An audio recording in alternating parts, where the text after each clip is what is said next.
প্রিয়া, happy anniversary.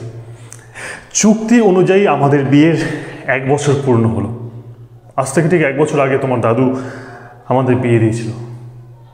তোমার তাতে ইচ্ছা ছিল না, কিন্তু তোমার দাদু যেহেতু আমার বাবাকে কথা দিয়েছিল, তাই তারপর আমাদের মধ্যে একটা চুক্তি হয় যে 1 বছর আমরা সবার মুখে থেকে তাকিয়ে একসঙ্গে থাকবো। আর ঠিক 1 বছর পর আমরা যে যার রাস্তায় হেঁটে যাব।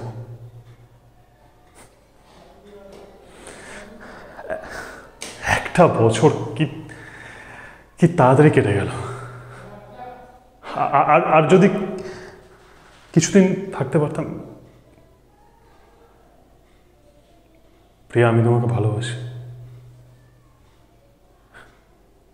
এটা ভেবো না আমি তোমাকে ভালোবাসি, এটা ভেবো না। শুধু সকালে আমি ঘুম থেকে উঠে তোমার মুখটা দেখতে পাবো না। তুমি স্নান করে বেরোলে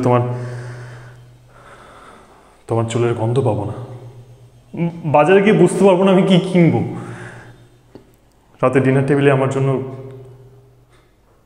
কেউ অপেক্ষা করবে না, কেউ না।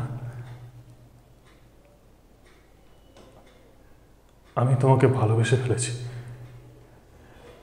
এটা ভাবার কোনো দরকার নেই। তুমি যাও, তোমার ব্যাগ রেডি আছে, তুমি যাও। আমি তোমাকে কোনো ফোন করব না। তুমি যাও যাও যাও যাও। আর আমি যদি না যাই, আমি যদি থেকে যাই,